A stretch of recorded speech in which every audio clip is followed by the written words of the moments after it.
Okay, welcome to part 3 this week in geopolitics. I've got a video lined up for you. It's about 11 minutes, and I'm going to cover the video because I want you to have the background in terms of the monetary reasons why Iran and Israel are in a conflict right now. They're going to tell you that this is all about Iran was developing a nuclear bomb and they were about to bomb all of the Jews because they want to kill the Jews and they want death to America, death to Israel. And they're pushing that narrative. And then they're going to say, what are they saying in the United Nations right now? Iran is developing a nuke that can go all the way to London, all the way to Germany. And apparently we're about to be nuclearized in order to take over the world and implement Sharia law by this big, evil, terrorist, jihadi monster that is taking over the world with nukes. And those nukes are a threat to society. And he is going to take over the Muslimic world, and the Islam is going to become to all of you. And he has been responsible for assassinating Trump. And he's responsible for these open borders. And ISIS comes through and they want to take away your freedom and take away your twin towers and take over the whole world. And therefore you must sign up to Palantir and agree to a full surveillance state. And you must agree to go into a war and have hyperinflation and hand over all your money, give up all your freedoms, and make sure that you are accepting that we're going to spend trillions of dollars in order to make money for the military industrial complex so the proof of weapons network can steal more money from you and they can terrorize more countries and they can use organizations like USAID in order to Western-backed funding. Western-backed militias like ISIS and Al-Qaeda can perpetuate this narrative that you have a boogie monster that is not real. The whole thing is fiction.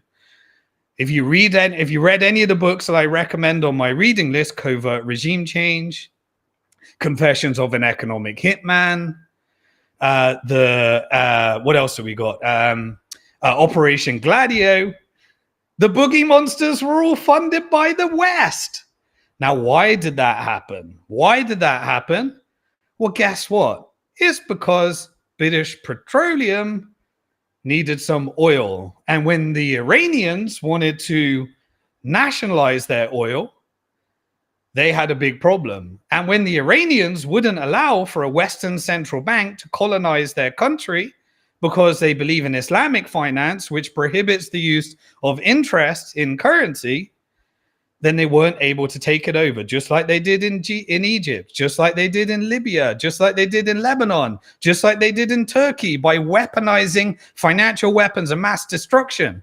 These are the tools of colonization, Western central banks, debt-based Ponzi scheme. The same thing that is leading to the debt crisis in the West is what they've always used in the Middle East, in Asia Pacific, in Latin America, in the global South. And Iran was the one that resisted against having their oil used for Western interests. They wanted to just sell it to people that wanted to buy it. And they wanted to use it for their people instead of taxing them. And they wanted their own banking system that didn't perpetuate a debt-based Ponzi scheme so they get taken over by the IMF. How dare they do that? And so obviously they needed regime change, CIA operations, and they needed to install boogie monsters so that they could then have this whole nuclear threat, when the nuclear threat and the illegal weapons of mass destruction were by already in the Middle East by the country Israel that was telling it, those you need to go to war with Iraq. You need to go to war with Iran. You need to go to war with Libya. You need to go to war with Gaddafi, because they were just trying to create their own African currencies backed by gold, or they wanted to price their own oil in maybe euros or something else that didn't perpetuate the proof of weapons network. And therefore, they need to be eliminated. And you need to believe that you're exporting democracy and standing up for Western values, and you're perpetuating freedom, while at the same time, you don't have any freedom because they're ushering in a surveillance state through Patriot Act and they're actually killing you through operations like 9/11 and various other engineered civil unrest that we've covered. So with that in mind, we're going to cover two things in part 3 this week in Geopolitics. The first one, we're going to cover this 11-minute video. I'm going to give a bit of commentary. I've covered this, these CIA operations, but sometimes people like to see the declassified documents because sometimes people think I'm a conspiracy theorist, even though you can get all these documents on WikiLeaks, the CIA website, read the books. All of these so-called conspiracy theories are pretty well documented right now. Thank you, Julian Assange. You took the hit. Keir Starmer tried to take you out. You were saved by Bitcoin freedom money, freedom website, because we believe in freedom of speech. But the West doesn't. They're even right now in this conflict, they're taking out the media. They got a blackout. They're arresting people for posting what's happened in Israel because they don't want you to know. This is meant to be Western values. And when you share it on Telegram, what do? They arrest the founder of Telegram. They want you to not know what's happening. And that's why we have to share this and you have to share this and help me share this so we can get through. Right. Without further ado, I'm going to ask Azad right now to play the beginning part of the video. I'll probably break it into 3, give a bit of commentary, and then we're going to go into exactly what happened this week and how I know it is all theater and a beautiful outcome at the end of this, which I'm very excited for, despite all the crazy death and destruction that we have to go through in order to get the proof of weapons network out of the Middle East. So Azad, let's start with the video. For 64 years, the CIA concealed the true story of what really happened in 1953 that transformed the Middle East forever. But in 2017, the intelligence agency finally declassified documents from that event. On August 19, 1953, a military coup overthrew the first democratically elected Prime Minister of Iran, Mossadegh. These actions led to the return of the Shah and created a pressure pot amongst the Iranian people that eventually resulted in the 1979 Iranian Revolution. The impact of this coup shapes not only the history of the Iranian people, it shapes Western foreign policy and alliances in the Middle East to this very day. Iranians have long complained of a history of U.S. interference in their affairs and of America's role in overthrowing an Iranian government during the Cold War. Most history books either vaguely mention or completely omit the story of Mossadegh and the coup of 1953. One can only wonder why. An event with such far-reaching consequences is hardly discussed in the context of Iran and the modern-day Middle Eastern peace process. However, decades later, we finally know why. This is the story of what really happened in Iran on August 19th, 1953.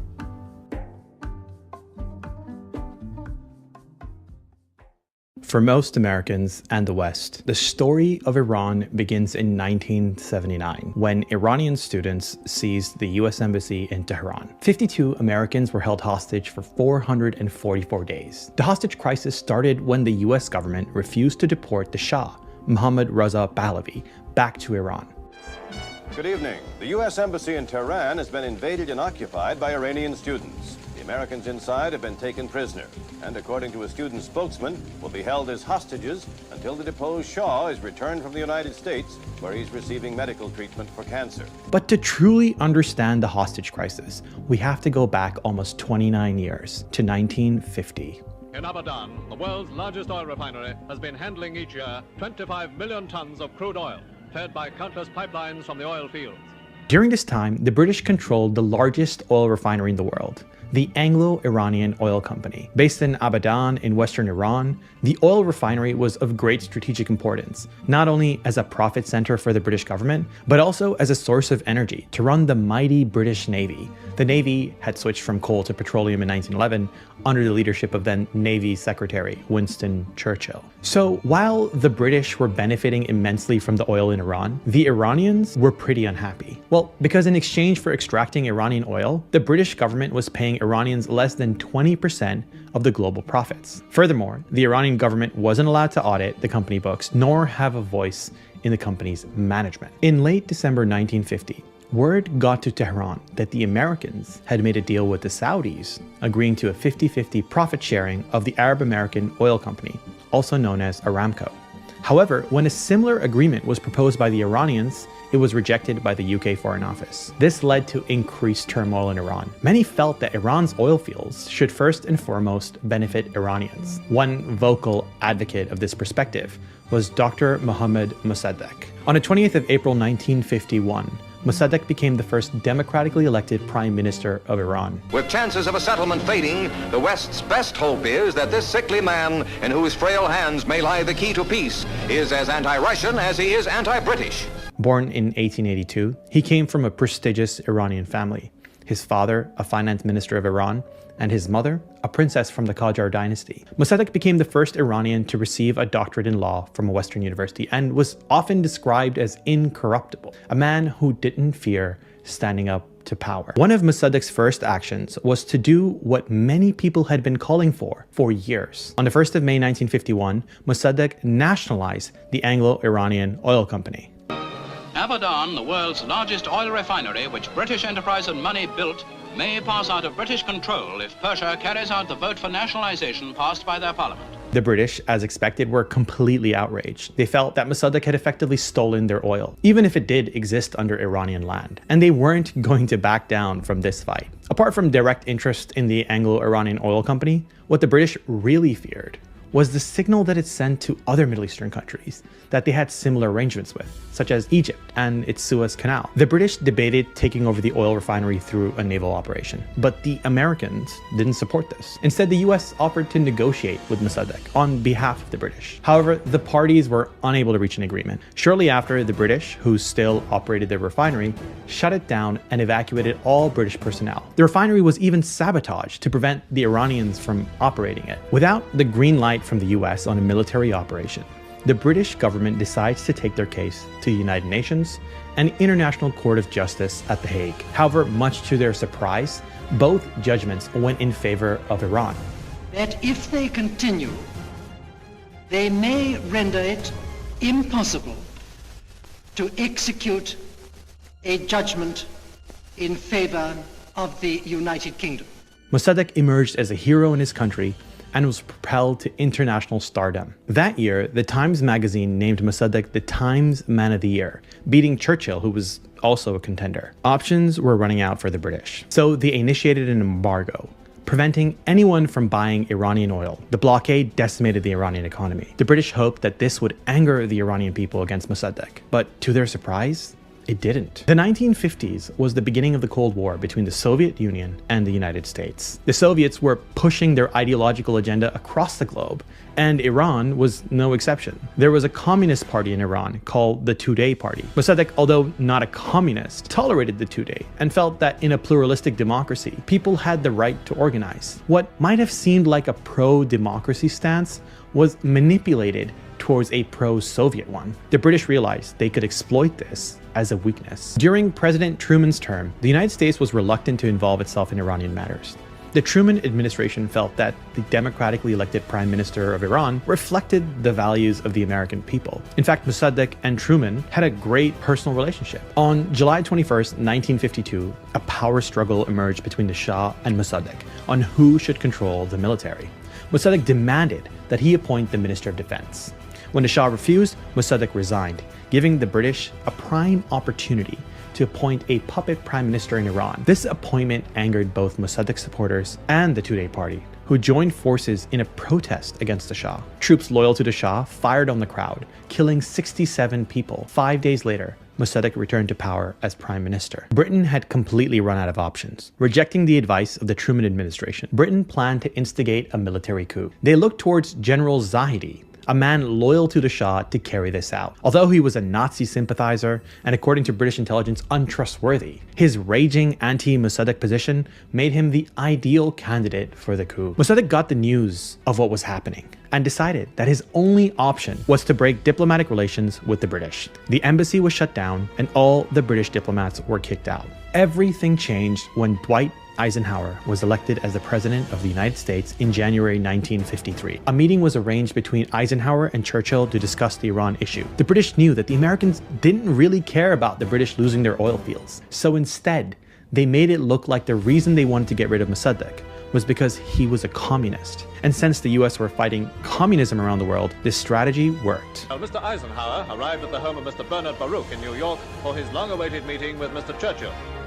In the house of the Premier's genial host, two old comrades of war and peace renewed their historic association before settling down to informal talks. During this time, Mossadegh appointed Ashraf Dus as the chief of police, who was quite loyal to him. In the spring of 1953, Ashraf Dus was kidnapped and murdered under the direction of the MI6 operative Norman Derbyshire. His body was dumped publicly. This was to send a signal to the Iranian people that Mossadegh couldn't even protect his own chief of police. The final plot for the coup to take out Mossadegh was approved on July 11, 1953 by President Eisenhower and Prime Minister Churchill. It was codenamed Operation Ajax. The British and the American ambassadors of Iran went to the Shah to ask for his support for the coup against Mossadegh, but the Shah refused. So instead, they went to his twin sister, Ashraf, and bribed her to convince the Shah. She flew to Tehran to deliver the letter from the British and the Americans. The letter was a request to dissolve the parliament and appoint the new prime minister of Britain's choosing. The plan was for Mossadegh to reject this direct order from the Shah,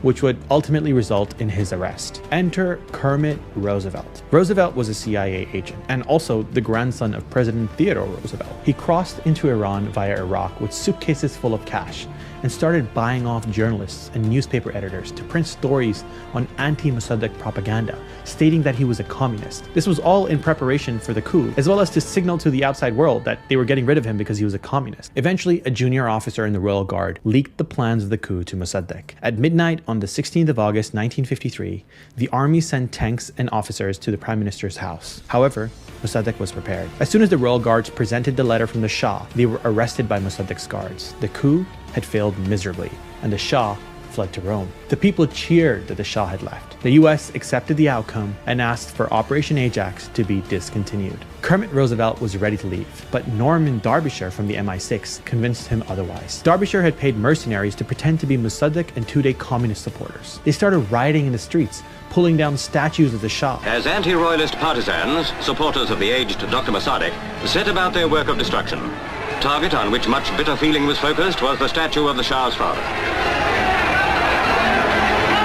This was used as a way to manipulate the narrative across the world that it was in fact Mossadegh that staged the coup against the Shah, not the other way around. Of course, this was false. On the morning of 19th August, 1953, this same mercenary mob funded by the CIA and the MI6 came onto the streets once again, but this time showing pro-Shah sentiments. They began destroying shops, burning offices, and attacking pro-Mossadegh supporters. They began shouting, "Death to Mossadegh! Long live the Shah!"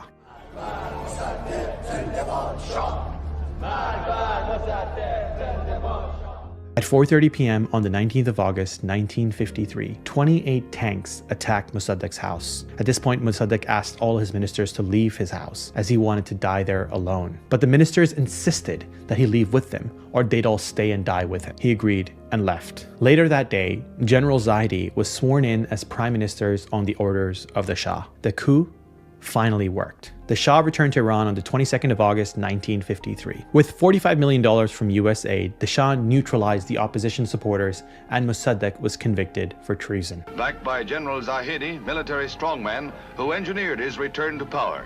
The general will now have a strong voice in the newly formed government, whose cabinet is seen here with Shah Pahlavi. Any officers associated with the two-day party were all executed. The Anglo-Iranian oil company was renamed BP, and Iran was required to share their oil with several other European and American oil companies. Eventually, Mossadegh was shifted from the military prison to Ahmedabad in Iran under house arrest. Mossadegh spent the rest of his life living in total solitude. According to most accounts, Mossadegh was a true leader of the nation, an intellect, one of the most prestigious figures in modern Iranian history. A leader who believed that Iranian oil should be for the Iranian people, but a leader who was ultimately overthrown by the powers whose interests lied not with the will of the Iranian people, but rather in the resources and wealth of Iran. On March 5th, 1967, Dr. Mohammad Mossadegh died due to complications with cancer. He was secretly buried in the living room of his home in Ahmedabad. In 1979, the Shah would ultimately flee the country again for the final time.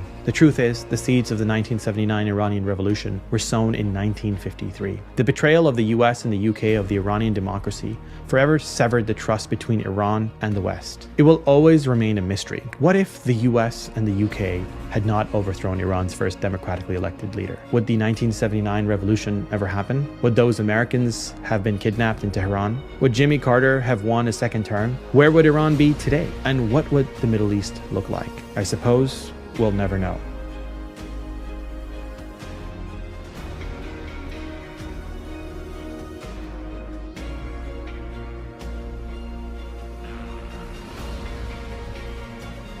Beautiful documentary. I think it did a really good job. I wanted to play that all the way through. I didn't want to interrupt on that one.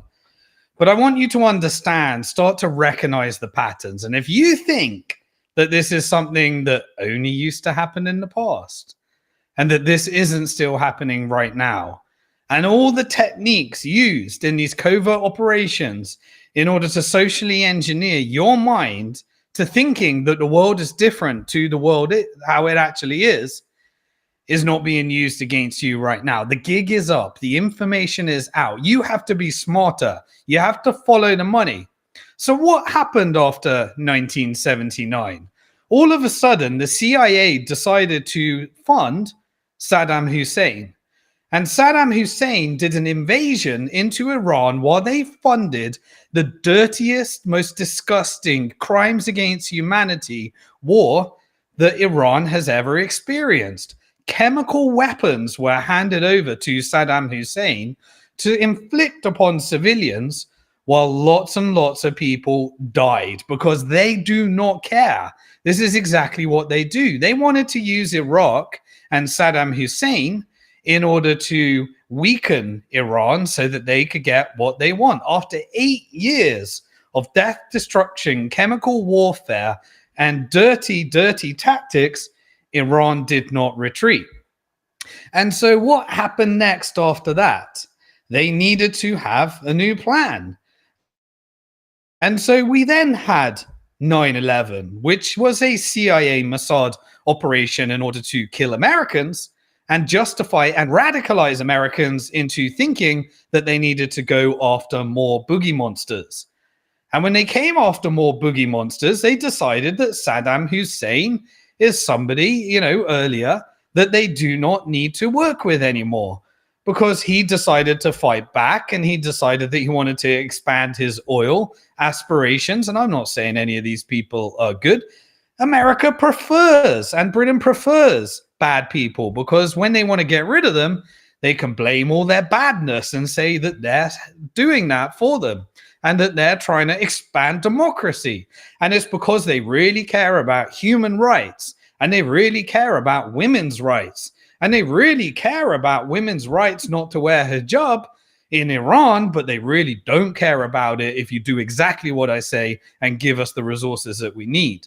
And that looks like either what happened in Saudi Arabia, where in order to comply with us, after colonization, after weaponization, after the same type of assassination attempts, family after family, time after time, you cooperate with us. And if you don't install a central bank that gives us all your money and all your resources, then maybe we'll just partner with you instead. And that's what's happened to some of the Gulf Cooperation Council countries.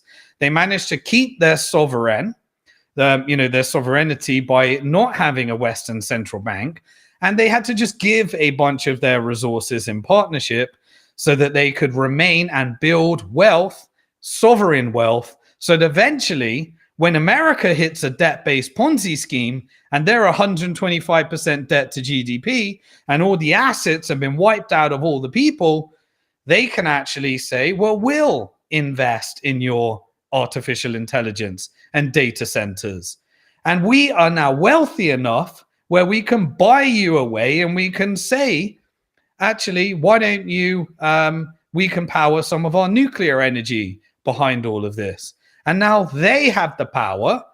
And the ones that signed up to a central bank are basically Turkey, vassalized into NATO, Egypt, vassalized into the International Monetary Fund, Lebanon, that had to build a gold-backed peer-to-peer Islamic monetary system in order to combat the Lebanese central bank, but now has a puppet government installed. And Iran was the one that decided to resist. So it would fund resistant groups, whether it be Hezbollah in Lebanon after an Israeli invasion on behalf of its proxy US, on behalf of the military industrial complex that controls the CIA, not for country interest, but actually for corporate interest as well. Start to get the picture of how this proof of weapons network works. And so then you would use their organizations like USAID, and anytime there was a resistance, like, for example, Hamas in Gaza, or you would have, any type of resistance group like Houthis in Yemen, then what do? You need control over routes that allow you to invade Iran. And what is the country you need to control? That country is Syria. And so what do? You take a country that's doing incredibly well and you create a civil war, and you create and fund a group called Muslim Brotherhood, and you use civil unrest in order to install your own government or your own people within Egypt or your own people within all of these countries that were affected. You take countries like Libya and you steal their gold, take over their resources, assassinate their presidents that wanted to get any type of freedom, like Gaddafi. And when he went to United Nations and said, by the way, you know who killed JFK? It was actually Israel, to try and get the illegal nuke, the weapon of mass destruction. And Netanyahu comes to Congress and said, they've got the weapon of mass destruction. They've got the weapon of mass destruction. They got the weapon of mass destruction. What are they saying to you today? They've got the weapon of mass destruction, and therefore we need to take out Iran and go to war. You're hearing this story time and time again, and most people are falling for it over again. What did they need in order to attack Iran? They needed Syria. Okay, so what do? We take Assad and we give chemical weapons. And although Assad, when you sanction a country and you have people that are willing to be paranoid, and when they're paranoid and you have all these insurrections and CIA agents, you tend to have an army that's corrupt to try and circumvent the sanctions. And they have to engage in criminal activity to circumvent the sanctions. And you probably violate human rights all the time because you're paranoid about the insurrections that are coming. And then you can just say, when you install the white helmets, like a MI6 operation that was firing those chemical weapons upon the civilians, you can raffle people up by building an army like ISIS, Western-backed militia. And that ISIS can come along and start killing. Muslims started killing all the other Muslims. And then you say they're the Sunnis and they're the Shias. And then you have someone like Qasem Soleimani, which worked with IRGC in Iran. And why did he need to be assassinated by Trump? Because he was killing ISIS. He was known as the ISIS slayer. He was responsible for killing more ISIS CIA operatives and Mossad operatives than anyone else. So Trump comes along and says, we'll take out Qasem Soleimani and we'll pretend that we're taking down ISIS. I eliminated ISIS. Go to WikiLeaks, put in ISIS. Julian Assange will tell you with the Hillary Clinton email leaks that America controls Al-Qaeda, the same one that took down Twin Towers, the same agent, And so when you have all of this, you create civil unrest within Syria. Eventually, you get it to the point where you can divide and conquer. You can enter into a negotiation. And because all the other people in the region are trying to find out, you've got this strategic tension between Israel, which is a proxy for the military industrial complex. You've got Iran that is funding resistance against that.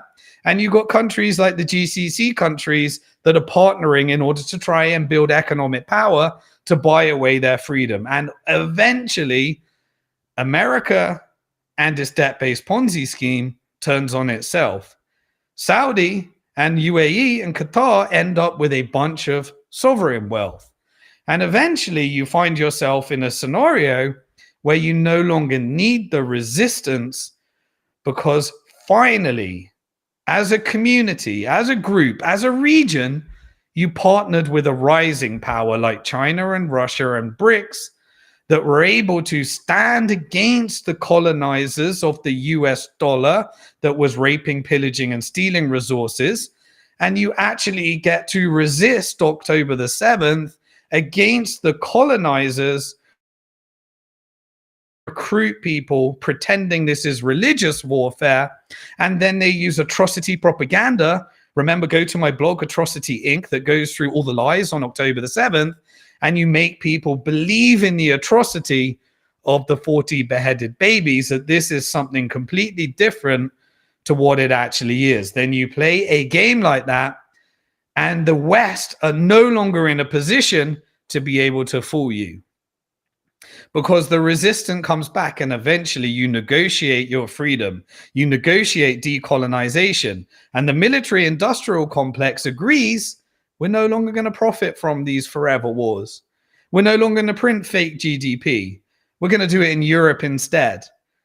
And so now there's trillions of dollars for the military to make, because the state and the military that control the region are now doing it in Europe. The same techniques that were used in the Middle East are being used on you.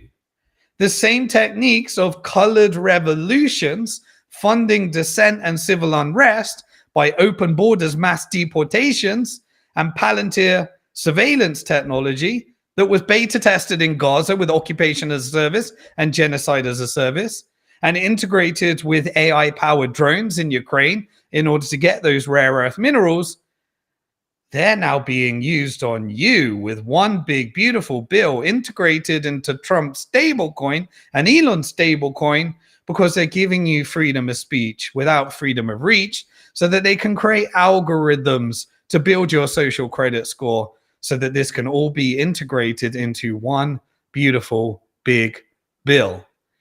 You still think Trump's fighting the deep state, or he's getting rich out of engineering the corporate agenda that control the politicians? And there is no difference here.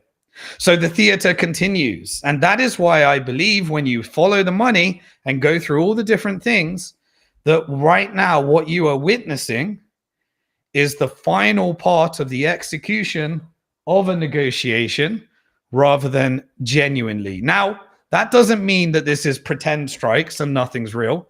Everything is real. Remember, military profit from dropping bombs. And if you want to use Iran and Israel to deplete your assets and deplete your resources, then you can get them to fight each other, take out the strategic targets, and in the end, you end up with the negotiated solution.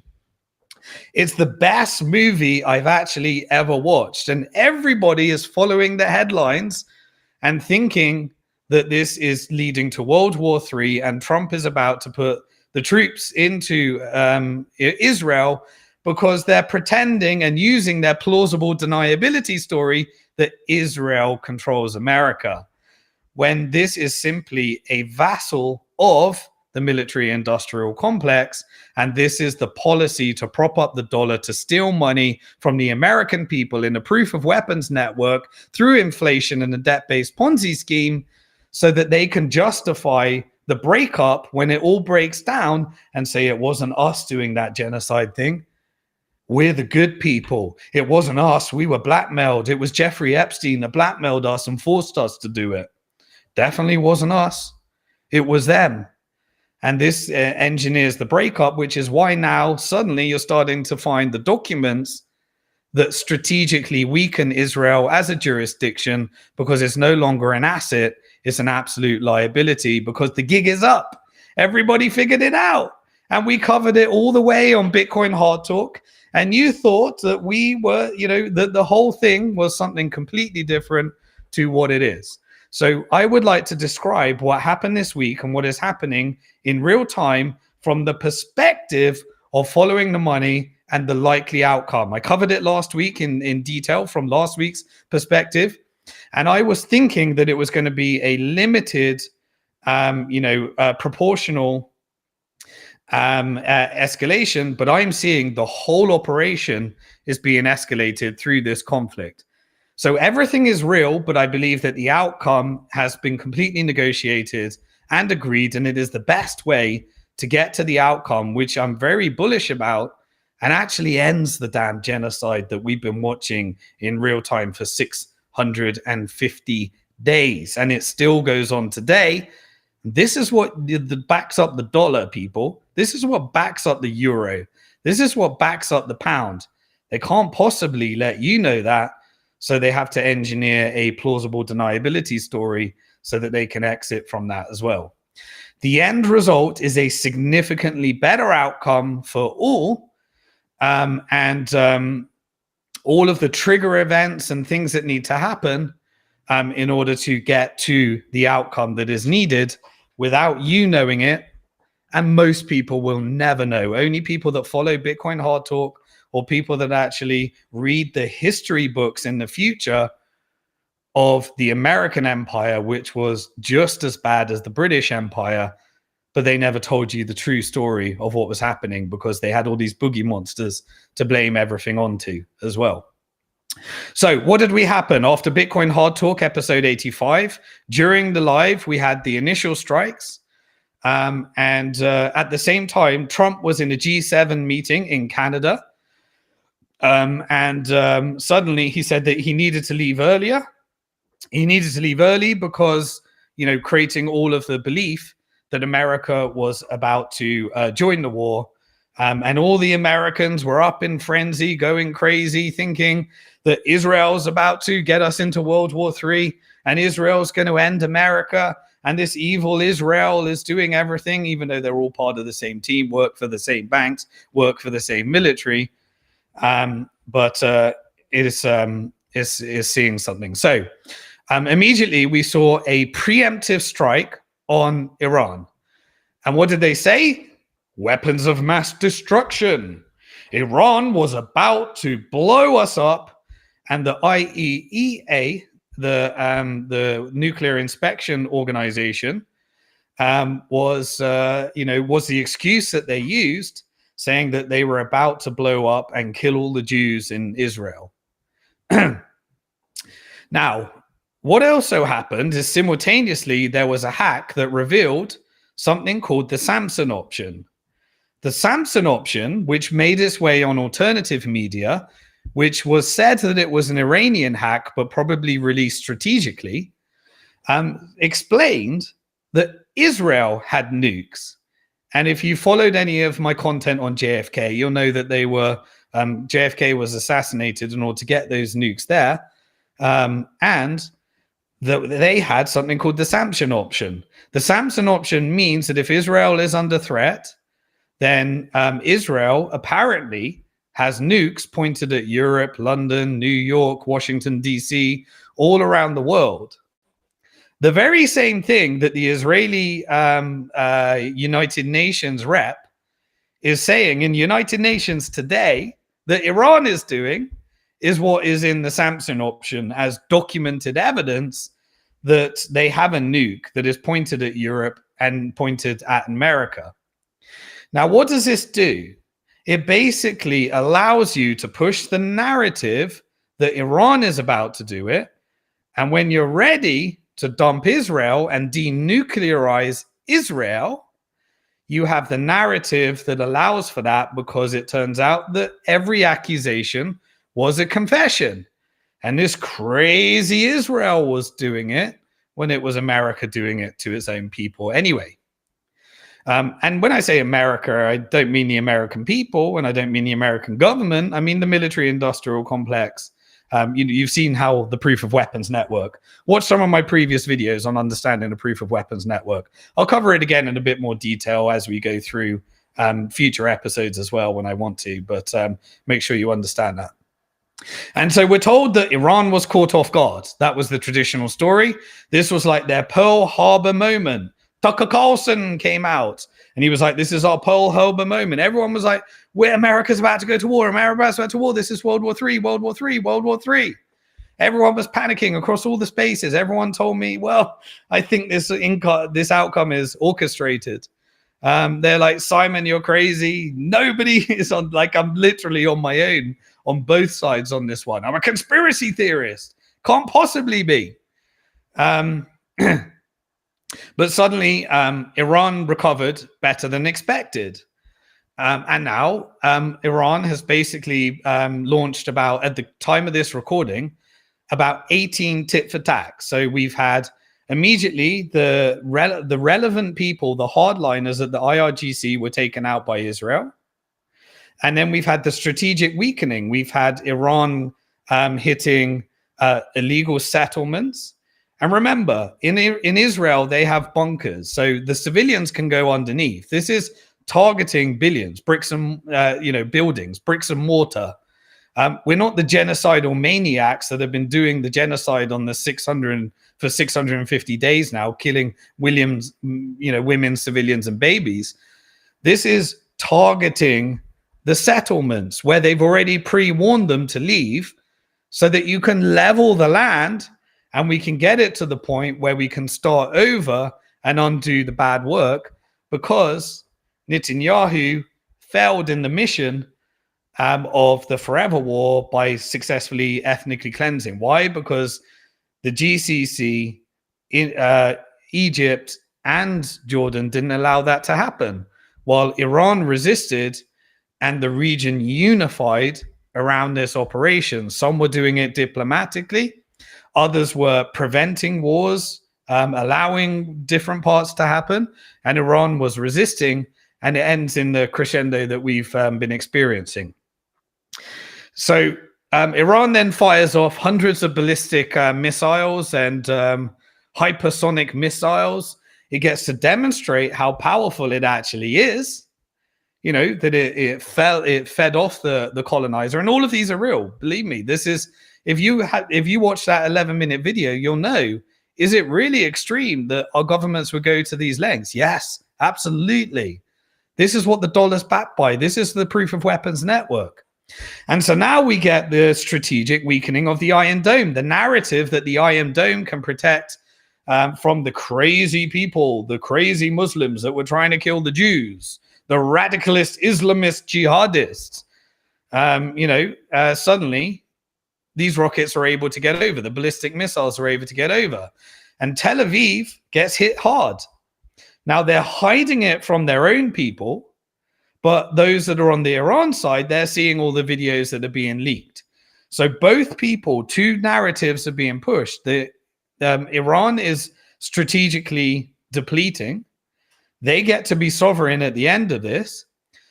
Israel is targeting the people that essentially are not on board with this mission. The Axis are being strategically weakened through multiple operations that I covered last time, like the pager attack, like what's happening with Hamas and various other things. And we're getting military campaign after campaign that is a new theater every single time. And I've got to admit it, I love watching the video. After 650 days of watching genocide, there's nothing that I'm enjoying more than seeing illegal settlements blown up. After everything we've experienced, I'm enjoying watching these things. Definitely don't want civilian casualties or anything. Israel will stick a few civilian casualties. They can't help themselves. I'm not saying that Iran signed up to any of their people being killed. They certainly didn't in terms of civilians. But Israel is back to old habits, maybe getting a little bit of revenge, because they do genuinely hate each other. I'm not saying they're cooperating. This is pragmatic. This is power dynamics. This is game theory. This is not that they like each other. This is a new mutual interest, game theoretical outcome based upon multi-decades and colonial dollar weapons of mass destruction, both financially and militarily, being fired in the region. So since then, we've had about 16 to 20 maybe rounds of tit for tat, and each one leads to the degradation of campaigns between Israel key assets and Iran key assets. Essentially, this is fire all your bombs, de-weaponization, have a narrative that understands that Israel actually has illegal nukes, admit it, show that there is a Samson order, so that later, when the cabinet in Israel is regime changed and overturned, and Netanyahu negotiates his exit because he's up for prison, that we can eventually have a denuclearization and a one-state solution. I used to think that this could only be a two-state solution, which we know means illegal occupation. But now it looks like we're actually seeing the execution of a one-state solution. And this is the return to the pre-Rothschild British operation to ethnically cleanse the Palestinians. Remember, when it was the Ottoman Empire, the Jews, the Christians, and the Muslims, they lived together in relative peace. The Palestinians never said that the Jews can't immigrate. What they didn't sign up for is raping, pillaging, and stealing, ethnic cleansing, and building a settler colonial empire to destabilize the region for the British Empire and now the American Empire and previously the French Empire. They didn't sign up for that. That's why this resistance is happening. Any resistance against it, you're told that it's terrorism. You see the deceit that they're willing to take you through. So anyway, this operation is taking away the key infrastructure, hit nuclear targets, hit energy targets, hit some of the ports, hit some of the liquid natural gas routes, hit the terminals, basically take out and vassalize Israel into a dependency where you can buy the assets in distress. Iran gets to, have a reflection of its power dynamics in the region. It gets to be independent. And finally, it gets to normalize with its neighbors. It doesn't mean that they buy into their ideology, just like Iran normalized with BRICS, Russia and China, very different ideologies. But now this made it possible. Iran, China, and Russia putting together barter networks where they could trade with each other was the real reason for BRICS. And then partnering with the GCC is the reason that we got here. And that's the reason why Trump was installed, in order to have tariff policy to reset the world order. And now it was taking over Syria so that they could launch the attack on Iran. And once you launch the attack on Iran, you have the strategic negotiated outcome that we're seeing right now in order to reset the world order and have a much, much better outcome for everybody in the Middle East, because the strategic tension from Operation Gladio is essentially ending right now. How do you solve the illegal settlement, the terrorists, the state-sponsored terrorists that Ben Gvir was funding and Mariam Adelson was buying Trump in order to take the West Bank and just have terrorism where they were taking Palestinians out of their home, burning their houses and building Israeli settlements? You just wipe out the settlements. And so you're seeing the settlements being targeted.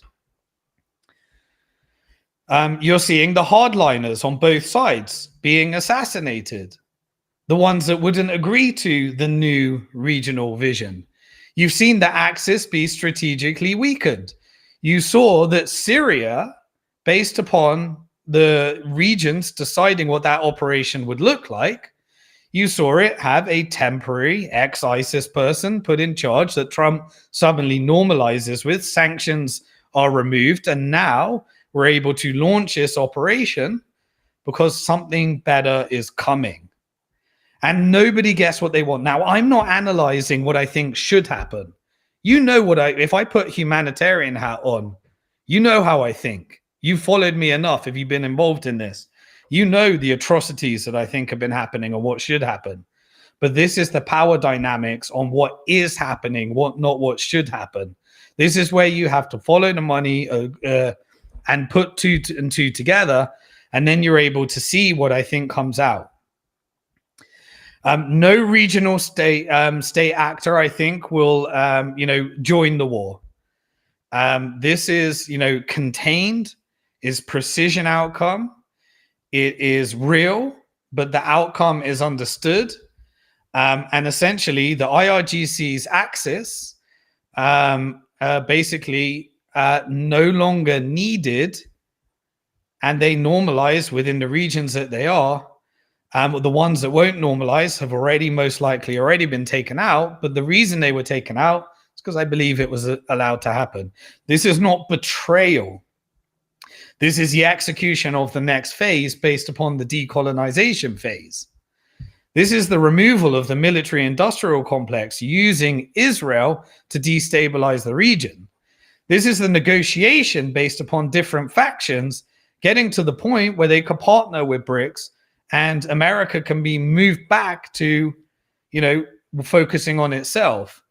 But in order to get there, you have to have some geopolitical theater.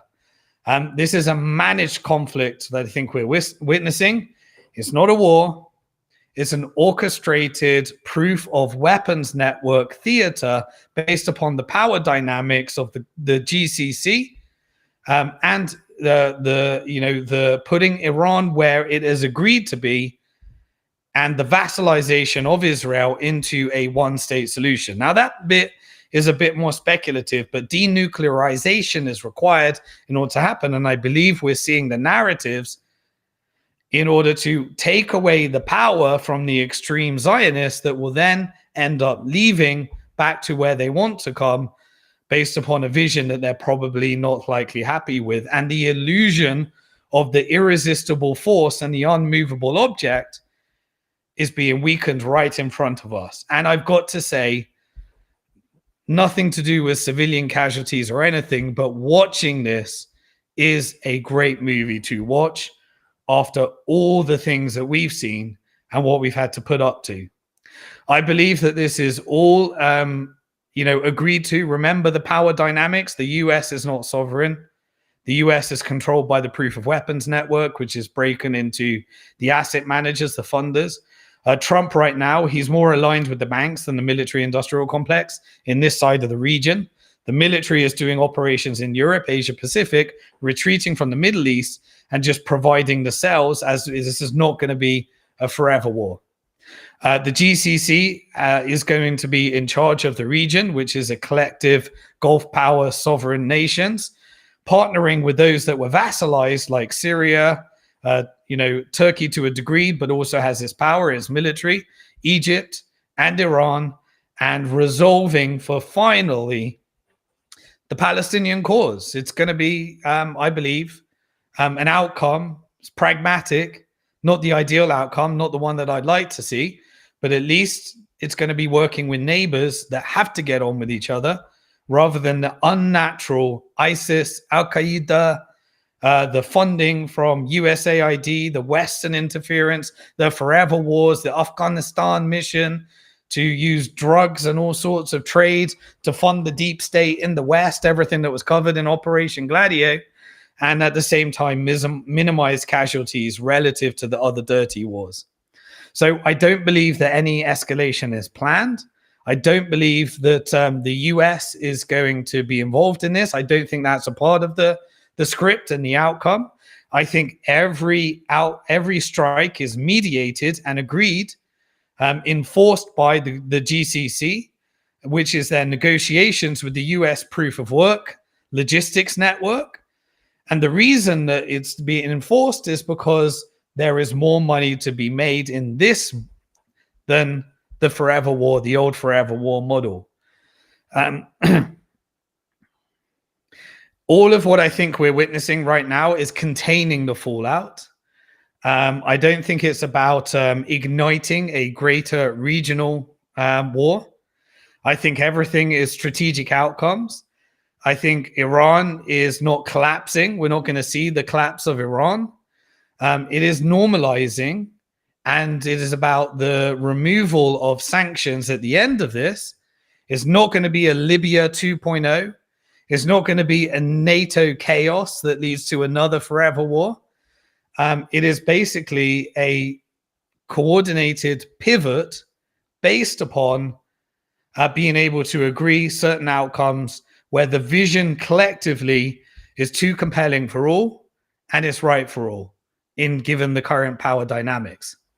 The strike basically helps Iran shed various parts of the proxies, and this has been negotiated. I think this is over years, and this has been executed over months as well. And this is to prevent an internal revolt, despite the fact that we're seeing this already, that when you don't install, remember the way the colored revolutions work. You push the narrative. So we're seeing the narrative pushing. You know, we see Netanyahu go out there and say, please revolt against your people. But the people are unifying, even if they hate their government. They hate IRGC. They hate Israel more, and they don't want this invasion to happen. And so they're unifying. It just shows you that it only happens when it's meant to happen, because CIA operatives or Mossad operatives are sparking off and pretending to be the people. And then people are joining that movement as well. Just going to turn the lighting down a bit. I've got my last bit of voice here. I told you this would happen as well. So essentially, I don't know how to say this without, you know, this is not what I want to happen. This is what I believe is happening. The Axis is expendable at this point because it served its mission, and they will either normalize into the region or in fighting Israel, they're the ones that are being taken out right now. As I said, people need to die for this to happen. It's not what I want to happen. It's what I believe is happening. As I said, this isn't necessarily betrayal. This is survival, because you know what the outcome was for Iran. It was colored revolution. It was covert change. You saw all the operations. You saw everything. It was about using a false flag operations.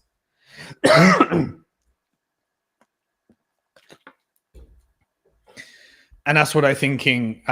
That's what I think we're essentially seeing right now. I don't think Khomeini is going to be taken out. I think this is, you know, agreed in terms of the right strategy. Some people will be very offended by that, but I believe this is a pivot. And essentially, the GCC bloc, they've negotiated what they need to do. Khomeini is fully aligned. This has got the backing of essentially an IRGC drawdown with those eliminated that aren't meant to be there. And the strikes serve as the cover for normalization, because normalization would have covered a revolt with the hardliners, and this is the way of executing it. Iran is quietly shifting to alignment with BRICS and the GCC, and this is about economic integration and a significantly better future and a final resolution to the Palestinian cause, because Israel will be regime changed, the cabinet will fall eventually, this kind of the camouflage that's needed in order to get there. So what is Iran's goal, as I see it, based upon following the money? These are more speculative parts of this. But it's about joining the regional order. It's about securing the sanctions relief that they want to do. And it's about avoiding domestic chaos in order to get there. What are Israel's motives in doing this? Remember, Israel is just a faction of the military-industrial complex. Israel is essentially... not there to create the disruption for Iran anymore. And their goal has always been to do ethnic cleansing of the Palestinians and conquer the land on the behalf of the military and profit from war. But now their mission failed, because after October the 7th, it failed. The war will eventually, once this is resolved, I believe that finally we will end the final end to the genocide. A ceasefire will be announced, and I don't believe it will be returned to ever again. The illegal occupation will not be negotiated into this. Netanyahu isn't there to escalate after this, but at the moment, he is negotiating his freedom, and they're doing it with genocide and destruction. But everybody has agreed, as I covered. I went through this last week, but essentially the military-industrial complex is getting their last bit of political capital, their last bit of profits, but they're not looking to create another forever war and do the old neocon strategy. The cabinet will collapse. I think that's imminent. I don't know how long it will take, but I think it's coming. I'll keep covering that as well. And what will happen to Israel's arsenal? It will essentially be denuclearized, controlled by the proof of weapons network. It will, it will not be controlled by Tel Aviv. And I think we're more likely to see denuclearization across the whole region, but no escalation, no proxy awakenings. We're not going to suddenly see Hezbollah come in and start attacking. I don't think that's part of the script. And no regional war. That's the most important thing. So expect escalation to de-escalate. And then eventually, you know who's going to take credit for it, even though it was BRICS working with the GCC and Iran, that they managed to build economic power and they managed to build resistance. But of course, Trump is going to take guarantee for it. Trump is going to take credit for it. But the GCC is essentially the guarantor. The guarantor is because deals have been done and the proof of weapons network gets to reinvest and make money. But the GCC will be co-investor in the deal. And Iran gets to remain, sovereign, true to its ideologies. And there's trillions of dollars at stake. And those trillions of dollars can't be made through the forever war, because now that's the power dynamics of the region. The power dynamics of the region have changed. So there won't be a real war. The final act, I think, will be a ceasefire in Gaza, as I said. Netanyahu exit. Iran sanctions relief. I'm not sure of the time frame, but I think we're going to see it, and we'll cover it bit by bit. Israeli cabinet regime change. A peace plan, which will be essentially a real peace plan, and it will be executed by Egypt and the GCC. Foreign direct investment, as well as local investment, alignment of interests, and essentially the region managed to get what it wanted to get to. The US will take credit for saying that it's peace and prosperity. Trump will probably look to do that before the midterm election, because right now he's losing a lot of his support. But this is peace for the Levant region. It is decolonization. It is something we've never seen before. I'm incredibly bullish in the outcome for the Middle East. I'm just so sad at the amount of death and destruction that's required in order to do this.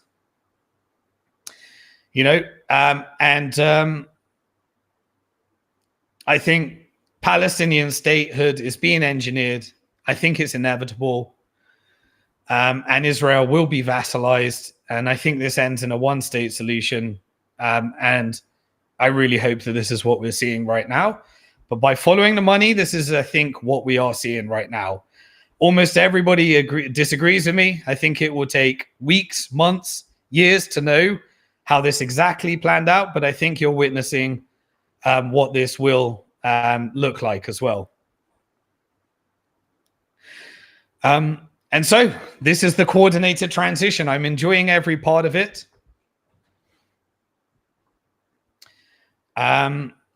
I think every single state has made concessions. This is not anyone bowing down. I think Egypt has made concessions. I think Jordan has made concessions. I think Syria has made concessions, based upon where they are and being able to build themselves out, just like Singapore, from a colonized state to a vassalized state to economic prosperity, if they play the games right. Everybody is playing their part. Iran played their part. The resistance was required. And all of this was the best result that could be, not the perfect result. It never is the perfect result. But there's not going to be a falling of Iran, and there's not going to be anything of these things. It's, again, engineered that the Levant is going to be free. And how you transition out of the Axis model and everything we have seen. So I don't think we're going to see a nuclear war. And I know that that's what is being pushed upon you. And I hope you enjoyed seeing basically what I think happens here. And I'll keep covering it. Join me on X, and I'll be covering it in real time as well. And make sure you subscribe to my YouTube channel. We're at 99,000 subscribers right now. I think once we get to 100,000 subscribers, I'm going to be able to get a review with YouTube. So please help me if you watch this video and you think more people need to understand this so they don't fall for it. Then please do subscribe. My voice reached exactly the end. I think I've gone as much as I can through this. We break it up into 3 parts. Everything builds upon each other. This week in Bitcoin, this week in macro, this week in geopolitics. If you just watch the one part that you like, you can watch the other videos to see how it all fits together. And most importantly, always remember, you are alive at one of the most interesting and exciting times in financial history. Some are going to get hurt. Others are going to do really well. We're transitioning to a world of Bitcoin AI and central bank digital currencies. I want to make sure that you are on the right side of that change. In case YouTube takes me down, follow me on X. I'm at 199,000 followers. So I'm trying to get to 200,000 next. Follow me on Rumble. In case this goes down, we'll be going live on Rumble. And in case it all goes down, we've built a backup of everything at simondixon.com. And you can get a backup of the Bitcoin Hard Talk membership portal for free, where you can get all sorts of goods. And I'll send you a newsletter as we go through this journey. So I hope we're going to be able to do this with peace, love, and unity. It's sad that so many need to die in order to get to the next phase. I didn't write the rules. I just try and follow the money and cover what I'm seeing. And I hope to see you on the other side. And I'll see you. This was Bitcoin Hard Talk episode 96, where we covered that Iran will not create World War III, despite the fact that they need you to believe that. So I'll see you this time next week on Bitcoin Hard Talk episode 87. Peace.